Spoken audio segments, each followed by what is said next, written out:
New York کے Republican کانگریسمین Peter king سمجھتے ہیں کہ اس وقت امریکہ کو سب سے بڑا خطرہ ان لوگوں سے ہے جو اسلام کے نام پر امریکہ میں انتہا پسندی پھیلا رہے ہیں۔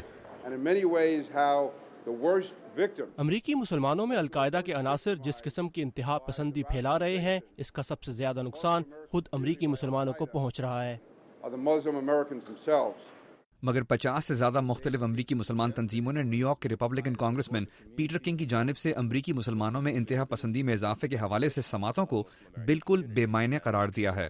ان سماعتوں سے آپ لوگوں کے شہری حقوق کی خلاف ورزی کر رہے ہیں اور صرف ایک مذہب کو نشانہ بنا رہے ہیں۔ آپ انتہا پسندی کے وجوہات تلاش کریں جس سے ہر امریکی کو خطرہ ہے۔ امریکہ کی بیشتر مسلمان تنظیموں کا کہنا ہے کہ مسلمان کمیونٹی نے دہشت گردی کے واقعات کی روک تھام کے لیے ہمیشہ امریکہ کے سرکاری اداروں کا ساتھ دیا ہے، مگر کانگریسمین پیٹر کنگ نوجوان امریکی مسلمانوں میں انتہا پسندی کے بڑھتے ہوئے رجحانات کے لیے بعض امریکی مساجد کو ذمہ دار ٹھہراتے ہیں۔ امریکہ کی مسلمان برادری کے نمائندوں کے مطابق جب بھی امریکی مسلمانوں کو یہ محسوس ہوا ہے کہ ان کی برادری میں سے کوئی دہشت گردی یا انتہا پسندی میں ملوث ہے یا کسی کو مذہب کے نام پر نقصان پہنچانے کا ارادہ رکھتا ہے، تو مسلمان کمیونٹی نے ہی قانون نافذ کرنے والے امریکی اداروں کی مدد کی ہے۔ ریپبلکن کانگریسمین پیٹر کنگ کی سماعت سے خطاب کرتے ہوئے امریکہ کے پہلے مسلمان رکن کانگریس کیتھ ایلسن کا کہنا تھا کہ مسلمان برادری امریکی تاریخ کا ایک اہم حصہ رہی ہے۔ اس وقت ضرورت ہے کہ ہم امریکہ ہی نہیں ساری دنیا کی مسلمان برادری کے ساتھ بات چیت کا سلسلہ شروع کریں۔ دہشت گردی کے خلاف لڑائی میں اسلام مسئلہ نہیں بلکہ مسئلے کا حل اور امن کا پیغام ہے۔ AIFD یا American Islamic forum for democracy کے صدر زوڈی جاسر کو بھی اس سماعت میں مدعو کیا گیا تھا۔ زوڈی کا کہنا تھا کہ وہ مسلمان جو انتہا پسندی یا بنیاد پرستی پر یقین نہیں رکھتے، ان کو یہ موقع ملنا چاہیے کہ وہ اسلام کے نام پر دہشت گردی کرنے والوں کے خلاف اپنی آواز اٹھا سکیں۔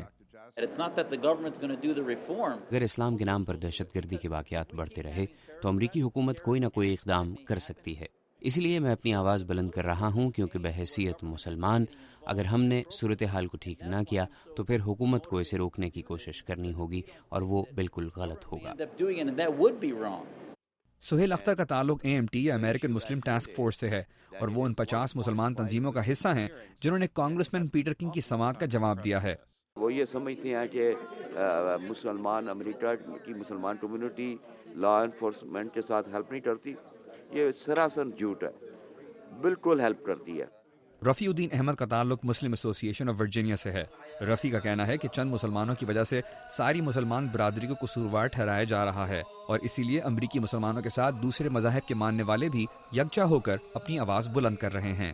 As a Muslim and as an American یہاں پر ہم چاہتے ہیں کہ اسلام اچھی طرح سے پورٹرے ہو، جس طرح ٹرو اسلام ہے، جس کے اندر جو ہے ایکسٹریمزم الاؤڈ نہیں ہے۔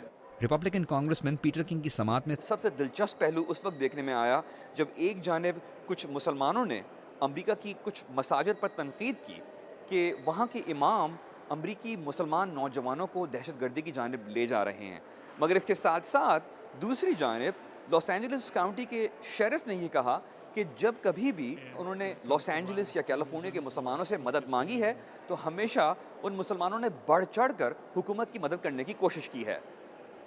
کانگریسمین پیٹر کنگ کا یہ بھی کہنا تھا کہ ان سماعتوں کا مقصد سارے امریکی مسلمانوں کو قصوروار ٹھہرانا یا ڈرانا نہیں ہے۔